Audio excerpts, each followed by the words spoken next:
Seigneur Jésus, Dieu notre Père, te bénissons, te rendons grâce et te donnons ton salut.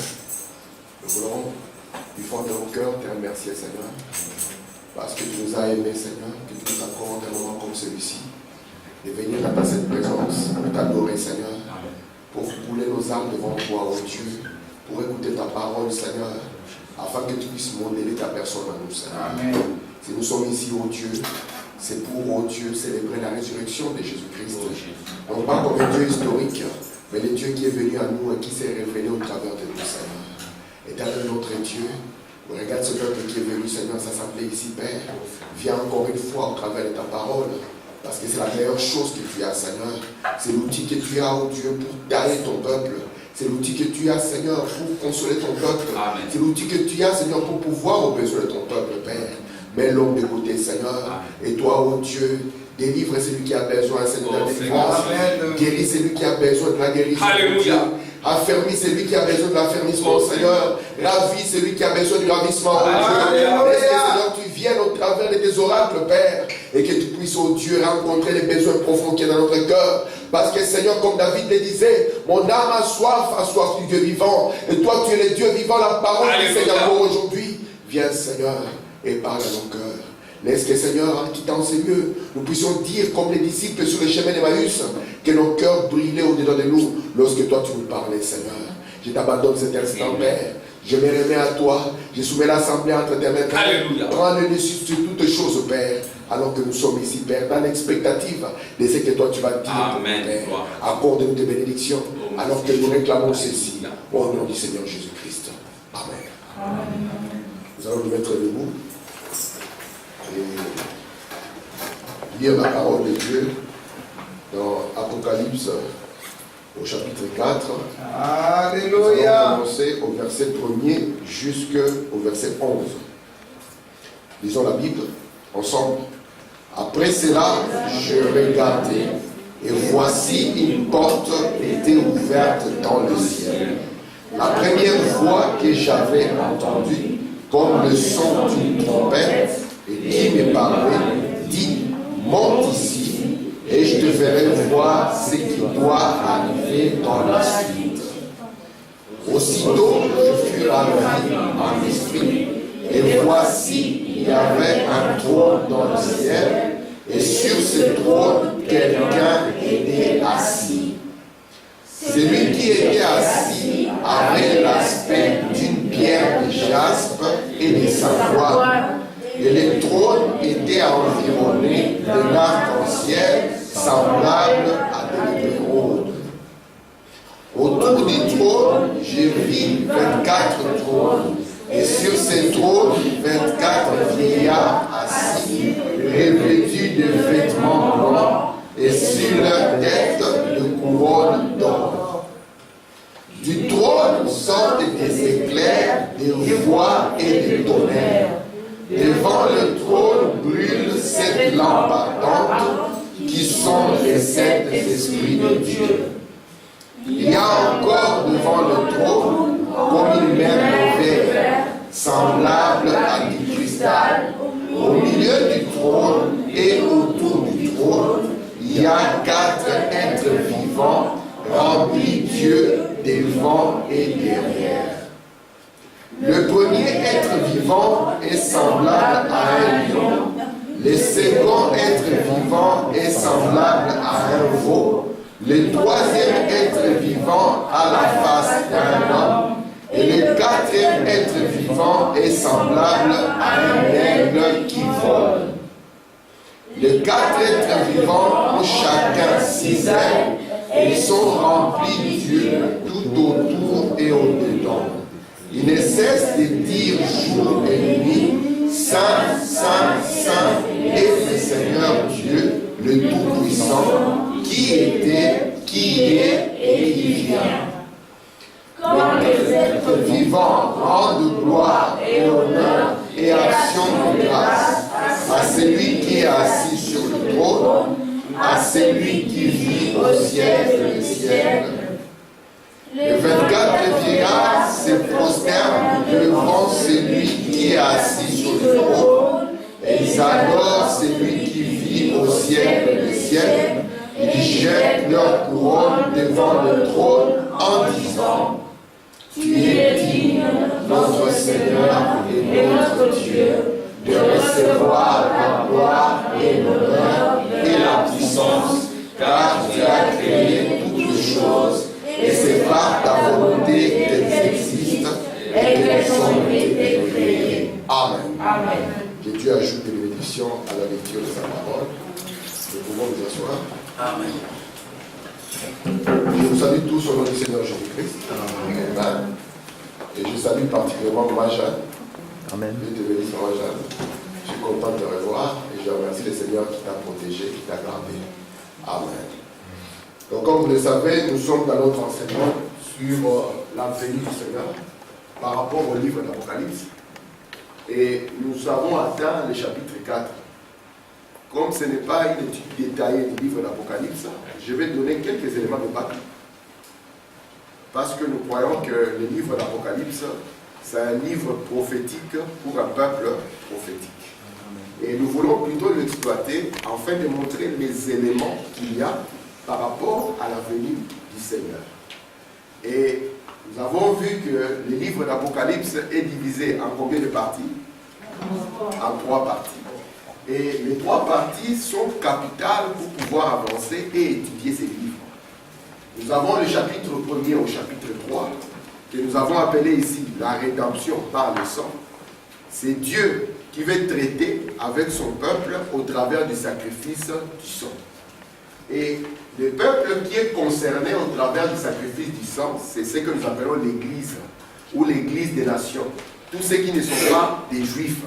Parce que le Dieu que nous adorons, c'est le Dieu d'Israël.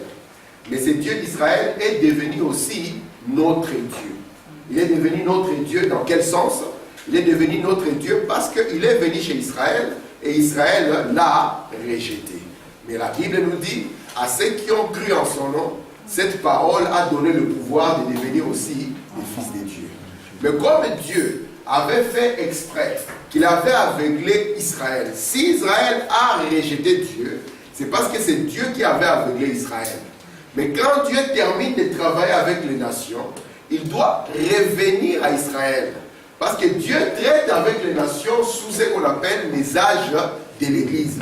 Et Dieu traite avec Israël sous ce qu'on appelle les 70 semaines de Daniel. On en parlera. Et remarquez maintenant, Dieu n'avait pas encore oublié complètement Israël. Parce qu'il dit, je ne peux pas oublier Israël. Et quand il finit du chapitre 1er au chapitre 3 avec l'Église, l'Église quitte la scène, alors Dieu entre en scène afin de s'occuper d'Israël. Et là où nous allons voir Dieu s'occupant d'Israël, ça va partir du chapitre 4 jusqu'au chapitre 19. Est-ce que ça va jusque là? Amen. Et du chapitre 19 jusqu'au chapitre 22, nous aurons Israël et l'Église. Vous êtes là? Amen. Parce que du chapitre 19 au chapitre 22, nous avons le millénium, nous avons l'éternité, les glorieux futurs. Amen. Alors, nous étions arrivés au chapitre 4, le verset 1er, où nous avions entendu la voix qui avait appelé Jean. Cette voix avait dit, Jean, monte ici, et moi je te ferai voir les choses qu'il y a dans la suite. Amen. Amen. Je vous ai dit que pour pouvoir bien appréhender les livres d'Apocalypse, il nous faut nécessairement rester dans le plan du tabernacle que Moïse avait amené. Et j'ai dit que le tabernacle était constitué de 3 parties, à savoir le parvis extérieur, les lieux saints et les lieux très saints. Et nous avons vu que chaque partie a une importance significative dans le plan de Dieu. La première partie, le parvis extérieur, était en rapport avec la venue de Jésus comme le sacrifice qui devait donner sa vie. Et je vous ai dit que cela, ce n'est pas ce qui est concerné dans les livres d'Apocalypse. Parce que le livre d'Apocalypse va nous montrer la suite des œuvres de Jésus-Christ dans son Église. Est-ce que ça va jusque-là? Et nous voyons maintenant que lorsque nous pénétrons la deuxième partie, qu'on appelait les lieux saints, nous avions les chandeliers. Et les chandeliers, comme Frère Branham nous a montré, représentaient les 7 églises. Et nous avons vu que ce n'étaient pas des églises de Jérusalem, mais c'était des églises qui se trouvaient chez les nations. Et cela correspondait aux 7 périodes de temps où Dieu allait travailler avec les nations afin d'y tirer un peuple qui va porter son nom. Il épouse des nations. Et remarquez maintenant, les lettres qui seront envoyées aux 7 églises. Et quand Dieu finit avec l'église, l'église doit quitter la terre. Amen. Remarquez maintenant, aujourd'hui, nous commençons à prendre le verset 2, parce que nous avions exploité assez le verset 1er pour pouvoir parler de la translation. Je vais revenir sur des petits éléments avant de continuer, parce que j'avais fait un partage assez intéressant avec le frère Benjamin, et j'ai dit que je vais revenir sur les petits éléments. Regardez un peu ici. Apocalypse chapitre 4, nous sommes au verset 2. On nous dit, aussitôt je fus ravi en esprit. Est-ce que vous comprenez cela? Aussitôt que l'appel lui a été donné, monte ici, il fut ravi en esprit. Et voici, il y avait un trône dans le ciel. Et sur ce trône, quelqu'un était assis. Frère Branham dit, c'est ici où les trinitaires tombent dans l'eau. Parce que s'il y avait 3 personnes, Jean, quand il fut ravi, il ne pouvait pas dire, et sur ce trône, quelqu'un. Il devait dire, sur ce trône, les 3 personnes en Dieu étaient assis. Mais au lieu de voir 3 personnes, il voit une personne. On dit ici, quelqu'un était assis. On peut se poser la question. On dit, mais même Jésus était monté, non? Et on lui avait dit qu'il doit s'asseoir à côté de son Père. Même si on refuse le toit. Nous devions au moins en avoir 2. Amen. Mais on dit ici que c'est quelqu'un. On voit une seule personne sur ce trône. Mais remarquez d'abord, avant d'arriver à cela, aussitôt je fus ravi en esprit. Et voici, il y a un trône. Avant de faire quoi que ce soit, William Branham nous dit, la chose première, c'est entrer en esprit. Si vous n'entrez pas en esprit, vous ne pouvez rien réaliser. Même le monde, pour pouvoir être détruit, doit entrer dans l'esprit de la destruction. Amen. Frère Branham dit ici, Jean est ravi en esprit. C'est quel esprit? Ce n'est pas l'esprit de la convoitise. Un homme peut voir une femme passer et être ravi. Partir, voir des visions, être en communion avec un monde incroyable. Mais ici, Jean, lorsqu'il est ravi, Frère Branham dit il est ravi en esprit. Quel esprit? Il est ravi dans le Saint-Esprit. Amen. Lorsque les gens vont au stade, ils sont ravis. Ils entrent dans l'esprit du football. Ils ne voient plus le temps. Ils peuvent crier jusqu'à perdre la voix. Qu'est-ce qui s'est passé? Ils sont ravis. Mais ici, Jean est ravi en esprit. Quel esprit? Le Saint-Esprit. Parce que s'il n'est pas ravi, il ne verra rien. Il faut d'abord le ravissement, et puis vous allez voir ce qui va arriver dans la suite des choses. Amen. Est-ce que c'est clair? Amen. Amen. Gloire à Dieu. Merci Seigneur. Le problème aujourd'hui, c'est que l'Église n'est plus ravie. Ouais. Nous sommes ravis dans l'esprit de l'argent. Nous sommes ravis dans la convoitise. Nous sommes ravis dans l'orgueil de la vie. Mais nous ne sommes plus ravis dans le Saint-Esprit. Amen. Je vais les voir. Que pensez-vous de Christ? Prêché le 13 décembre 1953. La faiblesse de l'Église aujourd'hui, l'une des raisons fondamentales pour lesquelles nous ne voyons plus de progrès dans l'Église, c'est la première chose à laquelle je pense, c'est qu'il n'y a pas assez de ravissement de l'âme pour amener la personne à entrer en contact avec son Créateur. Nous avons dit que lorsque Dieu a créé l'homme, il a créé l'homme à son image. Frère Branham dit que ce n'était pas le corps qui pouvait le contacter, c'était son âme qui devait faire ses contacts. Mais le problème, c'est que les gens ne sont plus ravis. Frère Branham dit, et l'autre chose, c'est que la personne qui trouve en fait Dieu ne réalise pas qui est Dieu après l'avoir trouvé. Si seulement vous réalisez que vous êtes assis maintenant même avec Christ Jésus. Jean était en prison. Il pouvait être ravi dans l'esprit de plainte. Il pouvait être ravi dans l'esprit de gémissement. Il pouvait être ravi dans n'importe quel esprit. Mais Jean fut ravi au jour du Seigneur dans le Saint-Esprit. Alléluia. Amen. Gloire à Dieu. Parce que Jésus a dit, venez à moi vous tous qui qui êtes chargés, je vous donnerai du repos. Et frère, madame dit, le repos ici, ce n'est pas le repos pour vos corps, c'est le repos pour votre âme. Parce que aussi longtemps que votre âme ne trouve pas du repos, vous allez errer. Même $1 million ne vous suffira pas. Même 10 milliards ne vous suffira jamais. Parce que Jésus a promis que si vous trouvez le repos, il s'agit de le repos de vos âmes. Amen. Et Jean, malgré la persécution, il fut ravi en esprit. Aujourd'hui, nous sommes ravis dans tout et n'importe quoi. Oh, si nous pouvons faire comme Jean, alors nous pouvons comprendre ce qui va arriver. Et Jean pouvait être consolé de voir les choses qui sont devant lui. Amen. Si vous êtes plaintif et que Dieu vous ravit, oh Seigneur, je n'ai rien.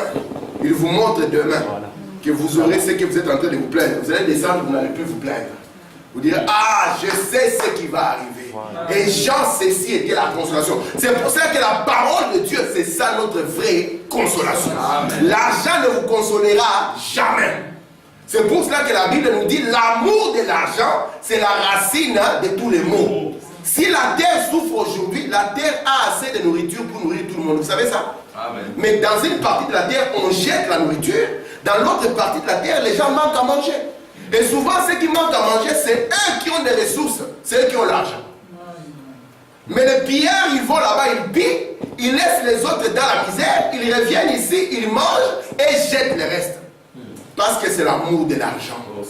S'il n'y avait pas l'amour de l'argent dans ce monde, le Congo pouvait jouir de ce que Dieu lui a donné. S'il n'y avait pas l'amour de l'argent dans ce monde, vous comprenez, le monde serait meilleur pour chaque être vivant qui est sur la terre. Mais sur la terre, il y a des chiens qui sont mieux traités que les êtres humains. C'est ça le fléau. Amen. Amen. Vous êtes avec moi? Alléluia. Sur la terre, il y a des chiens qui sont mieux traités. Les chiens a son repas du matin. Il a son repas de midi. Il a son repas du soir. Et les chiens dorment sur des coussins moelleux. Alors qu'il y a un être humain sur la terre qui peut passer une journée du matin au soir sans mettre quelque chose dans la dent. Sous la dent. Vous comprenez ça? Amen. Amen. Et il nous faut maintenant être ravis. Parce que si nous ne sommes pas ravis, nous serons saisis par les soucis de la vie. Tu vas dire, voici, j'ai maintenant 40 ans. Je n'ai rien réalisé. Qu'est-ce que tu pensais réaliser? Quel était ton plan? Maman, on dirait que je suis en train de couper les ambitions des gens ici. Quel était ton plan lorsque tu es venu sur la terre? Voici, j'ai maintenant 60 ans. Qu'est-ce que j'ai fait? Qu'est-ce que tu devais faire? Parce que le péché, c'est manquer le but. Quel était le but pour lequel tu es venu sur la terre? Jésus, lorsqu'il est venu sur la terre, il avait un but précis. Et il n'a jamais permis à qui que ce soit de l'éloigner de ce but.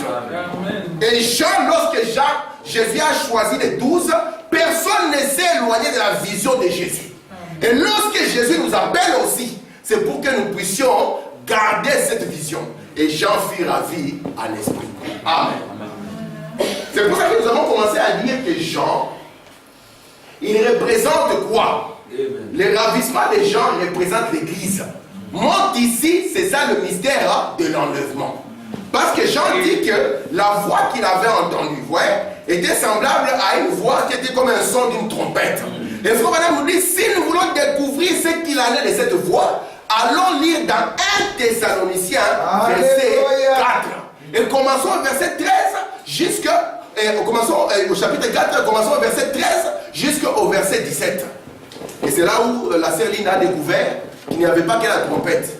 Elle a compris qu'il y avait la voix et qu'il y avait aussi le cri de commandement. Et frère Madame dit, ce sont les 3 choses que Jésus fait pendant qu'il descend. Un cri de commandement, une voix de résurrection et la trompette de Dieu. Et qu'est-ce qu'est le cri de commandement? Nous avons vu que c'est ce qui rassemble l'épouse. Les vivants sont rassemblés par le cri de commandement. Et nous avons dit que ce n'est pas un rassemblement charnel. Ce n'est pas se rassembler dans un pays quelconque. Imaginez un peu aujourd'hui, il y a un frère qui sort. Je suis le nouveau Moïse. Tous les peuples congolais, je vais vous libérer. Je vais vous sortir de l'Occident, nous allons retourner à la terre promise. Qui va le suivre? Personne ne le suivra. Parce que nous savons que au temps de Moïse, Dieu traitait avec eux quand dans la chair. Vous êtes avec moi? C'est pour ça que toutes les lois étaient relatives à la chair. La circoncision était relative à la chair. L'adultère était relatif à la chair. Quand Jésus est venu, ça a changé. Vous savez que Jésus pouvait, même Paul pouvait se tenir devant les Hébreux, les appeler des incirconcis de cœur. Amen. Vous êtes avec moi? Gloire à Dieu. Amen. Et Jésus est venu, il a dit qu'aujourd'hui même la convoitise ou bien l'adultère va changer de forme. Il dit ce n'est plus convoiter une femme, ce n'est plus simplement aller avec une femme, mais la convoiter. Faut madame dit, c'est quelque chose qui commence à se passer au niveau de l'intérieur. Parce que si vous voulez guérir quelqu'un, il faut le guérir au niveau de l'intérieur. Et le problème de l'homme, ce n'est pas l'extérieur. Le problème de l'homme, c'est son intérieur. Vous êtes avec moi? Amen. Et Jésus est venu afin de guérir l'intérieur de l'homme. Parce que l'extérieur ne fait que refléter ce qu'est l'intérieur. William Branham dit, la vie que vous vivez ici sur la terre n'est que le reflet de la position que vous occupez dans un autre monde. Vous voyez ça? Amen. Amen. Très bien. Parce que vous n'allez pas vivre une vie autre que ceux qui ont vécu avant vous. Hein. Vous allez suivre un pas. Soit vous allez suivre les pas de Jésus, soit vous allez suivre les pas de Judas. Parce que vous savez que Judas a commencé depuis les jardins d'Éden. Il s'appelait Caïn avant. Amen. Il a continué dans la ligne jusqu'à Judas. Il n'y a que les deux chemins. Vous n'allez pas prendre l'autre route. Soit vous allez produire les œuvres de Dieu, soit vous allez produire les œuvres du diable. Amen. Amen. Mais nous voyons que vous êtes ici pour être Dieu. Alléluia. Merci Seigneur. Gloire à Dieu. Mais là, c'est là où faut Branham pour essayer de dérouter le monde ecclésiastique. Il vient avec ses propres définitions. Au lieu qu'il puisse nous dire simplement, comme la Bible dit, je vais vous montrer aujourd'hui où est-ce que c'est écrit dans la Bible de Ben Kotap. Au lieu qu'il vienne nous dire simplement ce que la Bible dit, il vient nous dire encore des choses qui ne sont pas dans la Bible. Il m'a dit, mes frères, Dieu dit qu'il faut pas la Bible. Comment est-ce qu'il dit pas ce qu'il y a dans la Bible? Il faut dire le mot rapture, qui signifie enlèvement. Maman Jeanne, tu as appris qu'un jour, les gens vont monter. Parce qu'il y aura une trompette qui sonnera. Et puis les gens vont monter. Et toi, tu as commencé à dire, je ne serai pas loin de maman Angèle. Comme ça, si elle commence à monter avant moi, je m'accroche à ma soeur. Et puis il dit, ma soeur, tu ne peux pas me laisser, nous sommes de la même famille, non? Mais nous avons dit que ce n'est pas ça. Amen. Il n'y a personne qui va voler comme un oiseau. Personne. Votre corps est lié à la terre. Et votre corps est une partie de cette terre. Amen. N'est-ce pas que Dieu a dit qu'il a tiré la chair de la terre? Amen. Personne ne volera comme un oiseau. Et Branham vient maintenant, il veut nous éclaircir. Parce que lorsque Dieu vous envoie un prophète, ce n'est pas pour qu'il puisse vous répéter ce que vous connaissiez. Non! Dieu ne peut pas faire ça. Il vous envoie un prophète pour qu'il puisse vous ouvrir les yeux. Amen. Et Branham vient, il dit, moi, là où on dit que vous allez monter, je vais mettre le mot rapture. Et lorsque vous prenez la définition du mot rapture, ça signifie ravissement. Amen. Gloire à Dieu. Amen. Très bien. Merci Seigneur. Gloire à Dieu. Amen. Alléluia. Vous êtes ravis au jour du Seigneur à l'esprit. Et c'est ce que Branham place. Il dit, c'est pour désigner l'allemand. La Bible dit plutôt Bein Kotap. Ceci est écrit dans 1 Thessaloniciens. Oui. Au chapitre 4, c'est là où on dit que nous serons pris en haut. Je vais vous montrer ça. Permettez un peu, je vous le montre exactement comme il est écrit. Parce qu'il faut vraiment utiliser la Bible King James, la Bible à l'envers. Ouais. Je l'ai ici. Gloire à King James Version. Attendez une seconde, je vous montre là où il a pris ça. Pour vous montrer que la parole de Dieu doit rester dans sa précision. Alléluia. Et c'est là où il nous aide. Je suis dans 1 Thessaloniciens au chapitre 4. Je sais que tout le monde ne parle pas anglais, ce n'est pas grave. Mais je vais vous montrer le verset là où il est quand même, pour qu'on voie que Branham, ce qu'il a fait, ce n'est pas qu'il a contredit la Bible, il a explicité la Bible. Alléluia. Gloire à Dieu. La Bible dit ici, then we are alive, nous qui sommes restés en vie, and remain shall be caught up together with them in the clouds to meet the Lord in the air. And so shall we ever be with the Lord. Nous serons pris en haut. Ouais, c'est ici. Be caught up. Maintenant, lui dit, au lieu de prendre ça, be caught up, ça risque de mettre la confusion en vous. Je place ici les mots, we shall rapture. nous serons ravis. Alléluia. Vous comprenez ça? Parce que il partait du principe que Jean était les types de l'Église. Amen. Est-ce que c'est clair jusque-là? Amen. Mais non. Ce qui nous a perturbés, c'est de voir que notre frère Jean, il était en prison. Mais alors qu'il était en prison, il était ravi. Les gens pouvaient voir Jean en prison. Mais Jean était en train de donner des prophéties graves. Je vois ceci, je vois cela, je vois ceci. Il avait établi le contact au travers de son âme. Alléluia. C'est pour ça que Jean, avant de passer cette expérience, il devait d'abord passer l'expérience de la Pentecôte. Ouais. Parce que je vous ai dit, la clé de l'enlèvement, c'est le Saint-Esprit. Très bien. Vous êtes avec moi? Amen. Amen. Continuons ici. Amen. Dans les noms blasphématoires, au paragraphe 208, une écriture très intéressante. Et il dit, c'est un homme qui parlait avec une femme. Il parlait de Jésus. Elle dit, qui Jésus priait-il dans les jardins de Gethsémane? C'est la femme qui parle à son madame. Mais Jésus priait, non? Tu dis qu'il est Dieu. Mais qui est-ce qu'il priait? J'ai dit, de qui parlait-il quand il disait personne n'est monté au ciel? Sinon c'est lui qui est descendu du ciel, le Fils de l'homme qui est maintenant au ciel. Il dit, voyez-vous, le voici se tenant debout juste là, sur une terrasse, parlant à Nicodème et disant, je suis au ciel. C'est merveilleux, non? Il est devant Nicodème, il dit à Nicodème, hein, je suis au ciel. Jésus s'est tenu devant les gens. Il a dit, je suis le pain qui est descendu du ciel. Si c'était les croyants de ce jour, ils allaient s'attendre à un gros pain de boulangerie qui va descendre tout chaud. Comme ça, du mouvement de haut en bas, et vous dire, oui, voici le pain qui est descendu du ciel. C'est pour ça que lorsque Dieu avait dit dans Malachie 3, il a dit que le Seigneur lui-même descendra soudainement dans son temple. Ils n'ont rien compris à cela. Et je vous ai dit ici que descendre n'a rien à voir avec le mouvement de haut en bas, ni monter le mouvement de bas en haut. Jésus a dit ici que personne n'est monté. Je vous pose la question. Est-ce que dans la Bible, Élie n'était pas monté? Amen. C'est Élie. Élie est monté, oui ou non? Donc la Bible se contredit. Ou la Bible est la vérité? La Bible est la vérité. Alléluia. Alors je parlais avec un frère. Je lui ai dit, mon frère, même si on dit qu'Enoch est parti, même si on dit qu'Élie est parti, ma question est simple, ils sont partis où? Bonne question. Parce que le sang de Jésus n'était pas encore donné et aucun ne pouvait être dans la présence de Dieu. Ils sont partis où? Sans frère Branham, confusion. Voilà. Et là, frère Branham vient. Il nous dit dans le message l'ensevelissement. Élie et Enoch étaient dans le séjour des morts. Parce que quand Jésus est descendu, voyez, quand Jésus a donné sa vie à la croix, la Bible nous dit quoi? Il est descendu dans les régions inférieures. Et il est parti faire quoi? Il est parti pour libérer tous les saints de l'Ancien Testament. On n'a pas dit à l'exception d'Élie et d'Enoch. Il a dit tous les saints de l'Ancien Testament. Amen. Parce qu'il devait prendre captif la captivité. Vous savez, avant que Jésus ne meure, tu es un saint. Même Moïse ou qui que ce soit, tu meurs, le diable a la main sur toi.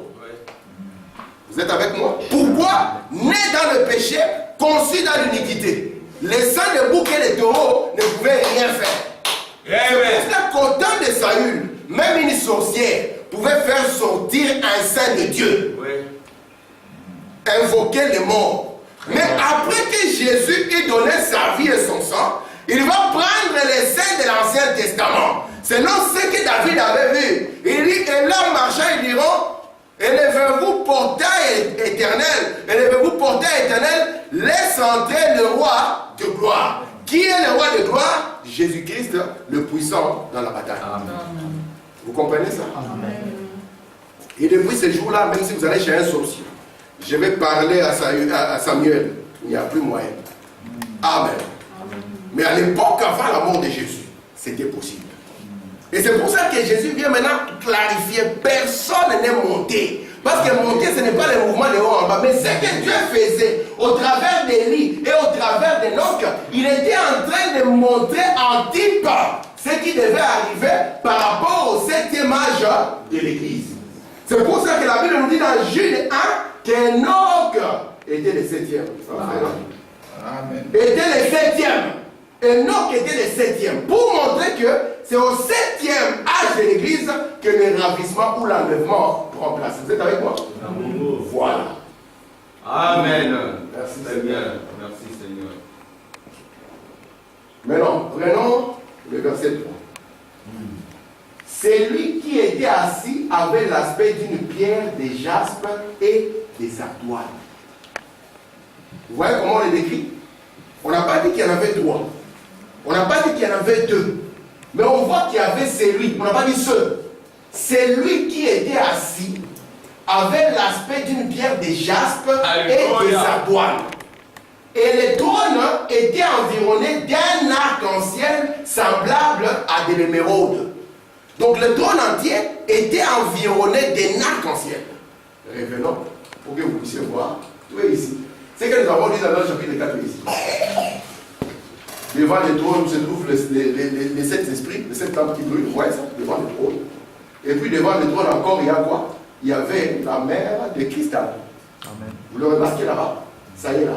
Parce que c'est exactement la vision que Jean était en train de voir. Maintenant, il va nous dire que celui qui est assis sur ce trône ici, il va avoir l'aspect d'une pierre de jaspe et une pierre de sardoine. Et puis que le trône ici est entièrement, non pas seulement entièrement recouvert, entouré d'un arc-en-ciel. Souvent quand nous voyons l'arc-en-ciel, nous voyons juste la moitié. Amen. Mais là-bas c'était complètement comme un cercle rond. Amen. Qui entourait le trône. Très bien. Vous voyez ça? Et puis nous parlons des 4 êtres vivants parce que tout se trouve ici. Et je reviens sur le verset. Celui qui était assis avait l'aspect d'une pierre. Je mérite d'abord préciser encore et enfoncer le clou. Nous ne croyons pas qu'il y a 3 personnes en Dieu. Cela est une fausse doctrine. Frère Branham me dit, c'est l'enseignement de l'Église catholique.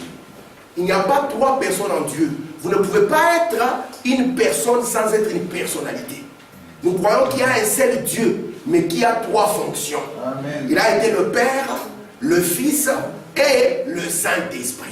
Il était le Père lorsqu'il était au-dessus d'Israël.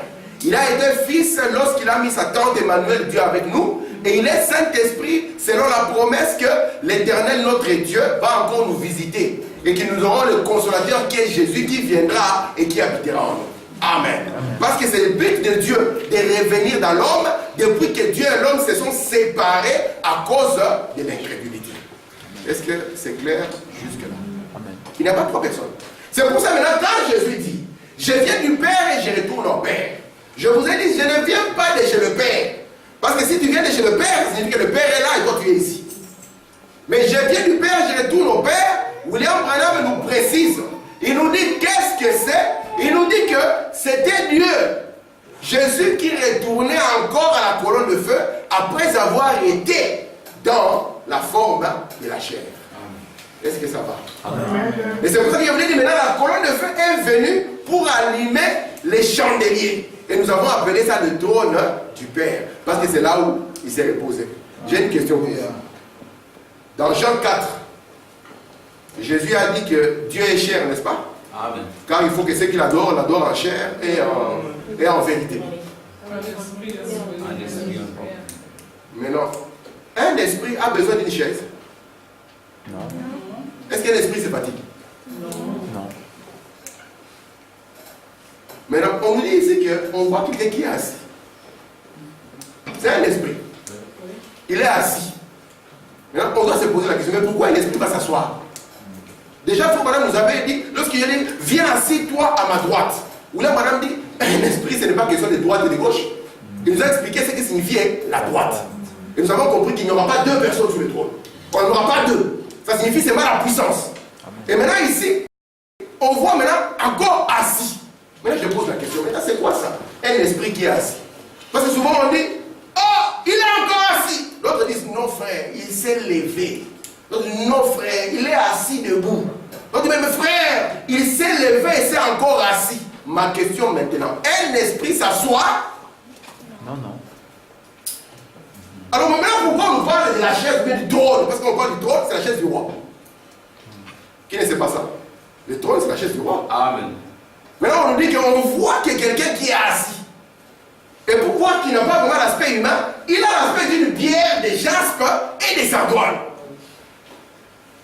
Est-ce qu'il était fatigué? C'est pour ça qu'il était assis. C'est bon, tu penses qu'il était fatigué? Ok, disons voilà. Amen. Apocalypse chapitre 4, deuxième partie. Jean s'est tenu là. Il le vit assis sur le trône. Il avait l'aspect d'une pierre de jaspe et des sardoines. Or, toute chose et chaque mot a essence dans la Bible. Amen. Maintenant, une pierre de jaspe et des sardoines.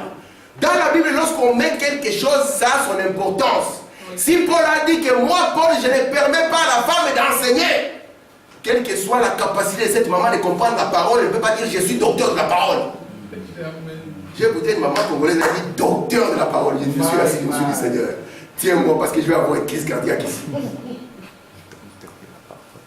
Parce que chaque chose qui est dans la Bible a son importance. Amen. Si Dieu a dit que c'est une malédiction qu'une femme puisse apporter des pantalons, c'est Dieu qui l'a dit. Amen. Ça a son importance. Amen. Tout ce que Dieu a dit dans la Bible, si vous avez le Saint-Esprit, ça vous dirigera vers cela. Et pas le contraire. Amen. Amen. Parce que vous serez ravis dans le Saint-Esprit. Et pas dans autre chose. Amen. Est-ce que c'est clair? Amen. Amen. Maintenant ici nous voyons qu'il a l'aspect d'une pierre de jaspe et une pierre de sardoine. Vous savez qu'Apocalypse est un livre de quoi? Des symboles. Ce n'est qu'un symbole après symbole. Maintenant disons voilà. Nous sommes dans toujours Apocalypse chapitre 2, deuxième partie, paragraphe 126. Mais ici, lorsque Jean le vit, c'est Jean qui le voit. Qu'est-ce que c'était? Les jours de la rédemption n'étaient pas terminés. Non, non. Terminé. Il y en a qui goûtent. Amen. Ça signifie, lorsque Jean le voit là, au chapitre 4, qu'est-ce que c'était? Les jours de la rédemption étaient terminés. Ça signifie les 7 actes de l'Église sont finis. Il était entièrement terminé. Aussi vit-il Jésus dans son état original. Amen. Ayant une couleur d'ambre. Gardez ces mots. Quelle couleur? Amen. Ok. Pas seulement la moitié du monde. Le soleil ne peut briller que sur la moitié de la terre à la fois. Voyez-vous? Vous voyez? Quand il en fait le tour. Mais lorsque Jean le vit, il était assis et avait l'aspect d'une pierre de jaspe et des sardoines, les couleurs d'ambre. Si on mélange les deux, donc le jaspe et la sardoine, on obtient la couleur d'ambre. Une couleur d'ambre autour du trône. Nous pouvons continuer indéfiniment. Amen. Parce que la pierre là projette une couleur. La pierre de jaspe. La pierre des sardoines projette aussi une couleur. Vous savez que les couleurs que nous avons ne sont que les déclinaisons de la véritable couleur. Qui connaît la véritable couleur? C'est la couleur blanche. Alors si vous prenez la lumière blanche, vous la faites traverser un prisme pyramidal, vous allez voir qu'elle ressort en différentes couleurs. Et les différentes couleurs, ce ne sont que les dosages de couleurs. Amen. Si vous prenez telle couleur, vous allez avoir une autre couleur. Ce ne sont que les dosages. Et ici, il y avait la pierre de jaspe et la pierre de sardoine. Et lorsque ces pierres se projettent par la lumière de la colonne de feu, elles produisent quoi? La couleur ambre. C'est quoi la couleur ambre? Frère Branham, est-ce que tu as pris cela dans la Bible? Demande à Sœur Linda. Elle veut être rassurée. La couleur ambre. Continue. Je vais vous montrer tout ça bien. 153, toujours la même brochure. Remarquez que l'Esprit de Dieu qui était au-dessus des éclats, oubliez d'abord les quatre éléments. Oubliez ça. Il dit, avait la couleur d'ambre. Je viens ici. L'ambre est une couleur jaune, vert, jaunâtre. Maintenant, observez. Quelle couleur? Vert jaunâtre. Cette lumière qu'Ézéchiel vit venir au-dessus des 4 êtres vivants était vert jaunâtre. Quand il vint à Jean, il apparut sous une couleur émeraude, qui est aussi une couleur vert jaunâtre. Il vint maintenant au révélateur sous la couleur vert jaunâtre. Il vint à nous sous la couleur vert jaunâtre. La lumière marchait dans la lumière, il est la lumière. Oh, Ézéchiel. Vous savez que ce que Jean a vu ici, Ézéchiel l'avait vu avant lui. Le chapitre 4 ici, Ézéchiel l'a vu. Ce qui est bien avec la précision de la Bible, c'est que, alors que chacun voit, il donne une précision. Il augmente à la vision.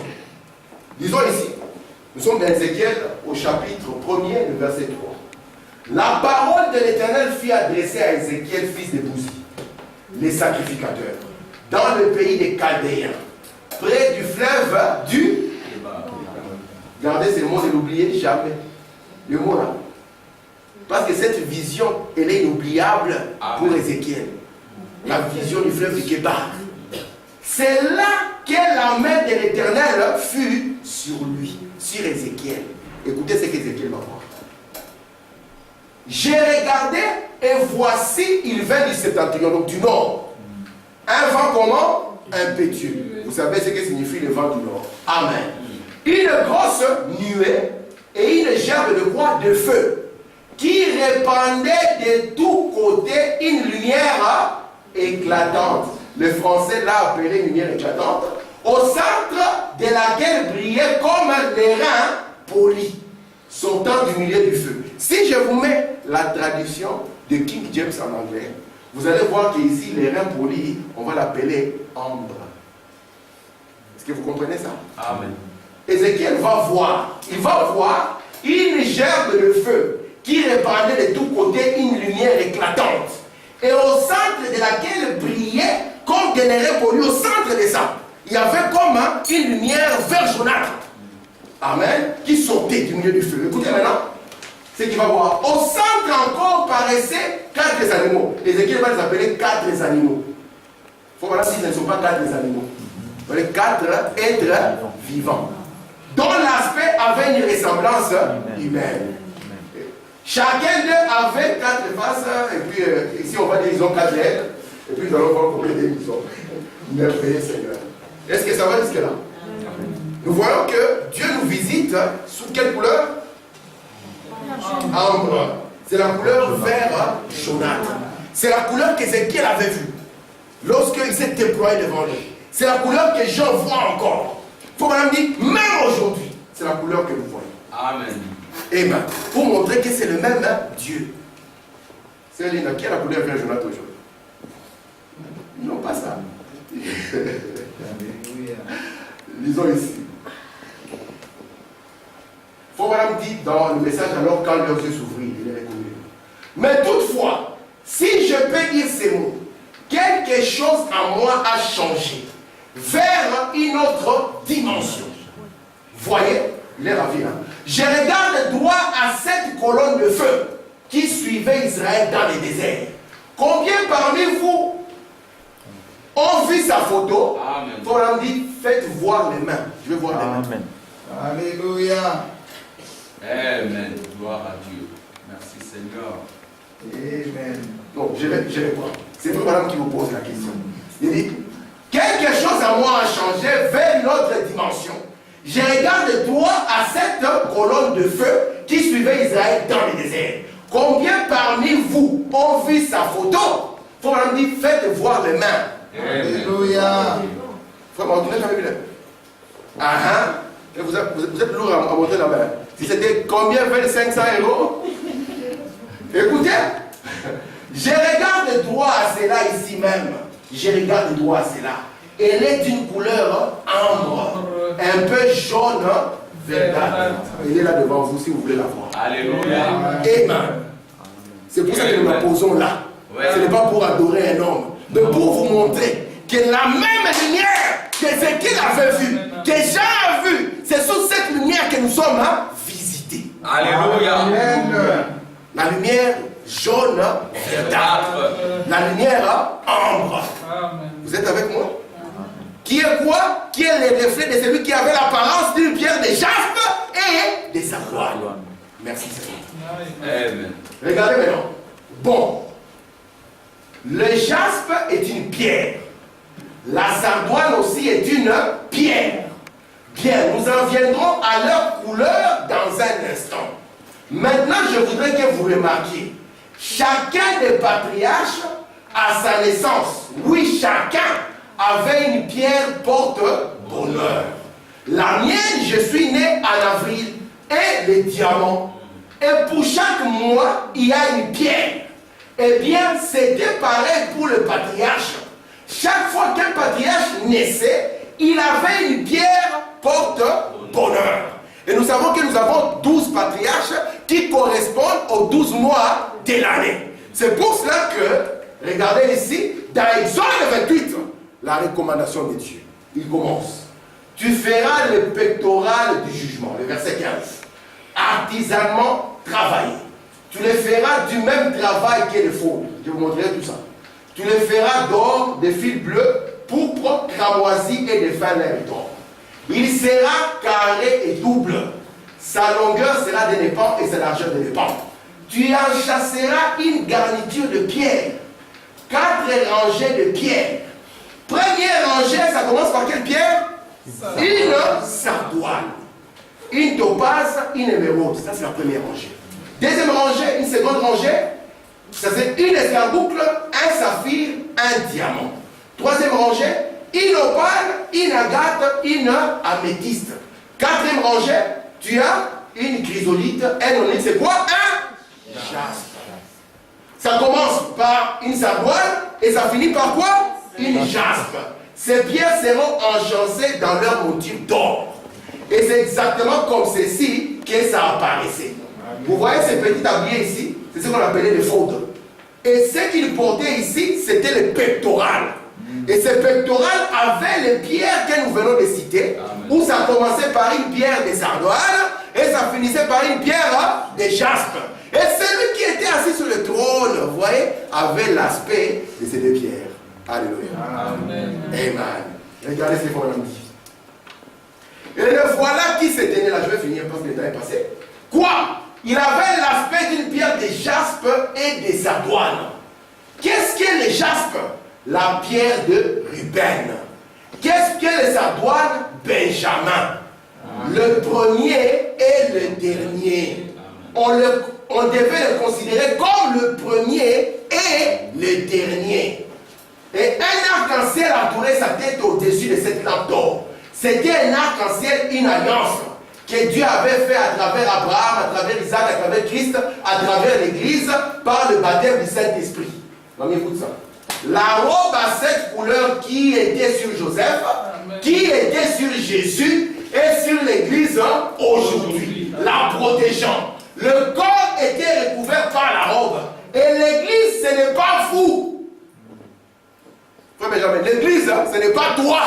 Écoutez, c'est le Saint-Esprit qui vous couvre du sang.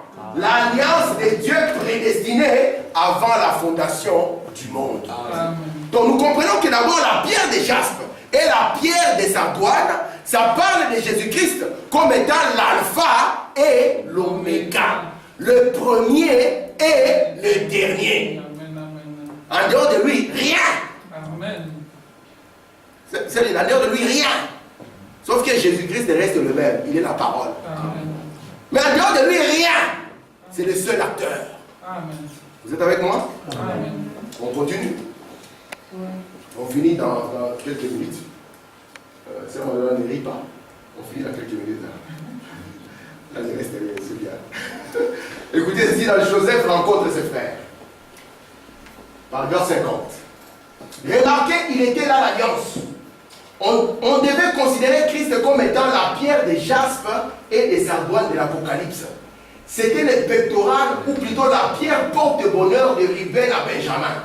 C'était le reflet de la pierre des sardoines et des jaspes, tel qu'ils reflétaient ensemble sous la lumière de Dieu, faisant alliance autour de Christ, l'arc-en-ciel. De quoi parlait-il? de Ruben le plus âgé, de Benjamin le plus jeune, du premier au dernier. Il était celui qui était, qui est et qui vient, la racine et les jetons de David. Il est l'étoile du matin. De A à Z, c'est lui, l'alpha et l'oméga, le reflet de Dieu du commencement de temps à la fin de temps. Le voilà l'alliance de Dieu avec son peuple. C'est pour ça que nous vous disons que c'est toujours Jésus. Dans le parvis extérieur, c'est qui? C'est Jésus. Dans le lieu saint, c'est qui? C'est Jésus. Dans le lieu très saint, c'est qui? C'est Jésus. Alors ne soyez pas achoppés. Jésus reste le même, mais il prend différentes formes selon le travail qu'il doit réaliser. La pierre des jastres et la pierre des avoines. Il faut madame dire, lorsque nous le voyons dans cet aspect, la rédemption est terminée. Ça signifie que Dieu nous a déjà rachetés. Je vous montre ici une chose, mes frères. Si l'enlèvement ne se passe pas avant, nous ne pouvons pas alors comprendre ce qu'il y a par la suite. Parce que dans le plan de l'Apocalypse, l'enlèvement se passe avant que les eaux commencent à s'ouvrir. Il faut même dire le chapitre 4, c'est l'église qui part. Le chapitre 5 prépare à l'ouverture des eaux. Vous êtes avec moi? Amen. Est-ce que c'est clair? Amen. On avait l'aspect d'une pierre de jaspe, une pierre des ardoines. La même lumière dans laquelle nous visitons aujourd'hui. Et moi, je vous promets, je vais vous montrer la vision d'Ézéchiel. Vous voulez la voir? Elle a été photographiée dans cet âge. Je vais vous la montrer. C'est qu'Ézéchiel avait vu. Vous allez le voir de vos yeux. Yes, Il avait l'aspect d'une pierre de jaspe et des ardoines. Ça signifie que de A à Z, c'est Jésus. Amen.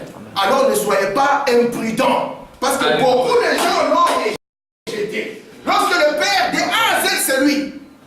Lorsque le Père est venu dans le Fils Jésus, est-ce que les gens l'ont reconnu? Non. Il est venu chez les siens et les siens ne l'ont pas reçu. Ils sont tombés dans l'endurcissement et dans l'aveuglement. Et je crois, mes frères, que l'histoire s'est répétée. Amen.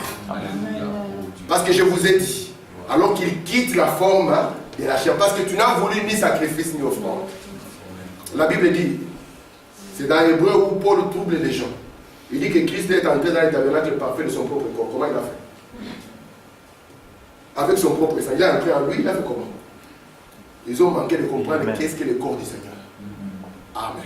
Amen. Oh, merci Seigneur. Il avait l'aspect d'une pierre de jaspe et des ardoines. C'est toujours Jésus. Amen. Et nous ne pouvons adorer personne d'autre que le Seigneur Jésus-Christ. En dehors de lui, il n'y a rien. Amen. Il est l'alpha, c'est le Dieu qui est dans l'alpha. Et c'est le même Dieu qui est dans l'oméga. Le même Dieu avait dit, tel que le clair part de l'Orient et se montre à l'Occident. Je te pose la question, sœur Linda. Est-ce que le soleil qui se lève à l'est, ce n'est pas le soleil qui se couche à l'ouest? Est-ce que quand il arrive à l'ouest, il devient un petit soleil? Est-ce que quand il arrive à l'ouest, il devient une petite étoile? C'est le même soleil, le même Jésus-Christ. Le même qui était dans l'âge d'Éphèse, le même le voyons dans l'âge de la Odyssée. Et quand les années sont terminées, nous voyons, oh merci Seigneur. C'est les autres qui comprennent c'est quoi le trône de Dieu. Est-ce que Dieu s'assoit sur une chaise? Oh merci mon Dieu. Merci Seigneur. J'ai dit ma dernière citation. Parce que nous voyons qu'à part lui, il n'y a personne. Amen. Je suis dans l'Apocalypse chapitre 4, deuxième partie, paragraphe 149. La pierre des jaspes et des ardoines. La gloire de Dieu, c'est Jésus-Christ. Amen. Est-ce que vous le croyez? Amen. La gloire de Dieu, c'est qui? C'est Jésus-Christ. La gloire de Jésus-Christ, c'est qui? C'est son Église. Oh. L'unité des saints de Dieu dans une seule Église. Amen. La gloire de Dieu, c'est Jésus-Christ. La gloire de Jésus-Christ, c'est qui? C'est son Église. Il était le premier. Qu'était-il? Il était le commencement du temps. Il est la fin du temps. Il est le premier des patriarches. Il est le dernier des patriarches. Il était l'Église qui était. Il était l'Esprit qui était dans l'Église d'Éphèse. Il est l'Esprit qui est dans l'Église de la Odyssée. Il est le premier et le dernier. De A à Z. Le premier et le dernier. Celui qui était, qui vient. La racine, le rejeton de la vie. L'étoile du matin. Les lys de la vallée. La rose de Salomon. Il y a dans la Bible 4 saints et quelques titres qui lui sont attribués. Pensez-y donc ce qu'il était. Et pourtant, il était l'humble Seigneur Jésus qui naquit dans une crèche à la louange de Dieu. Mon frère, la crèche d'aujourd'hui, ce n'est plus une crèche littérale. L'homme est devenu cette crèche dans laquelle Jésus doit naître.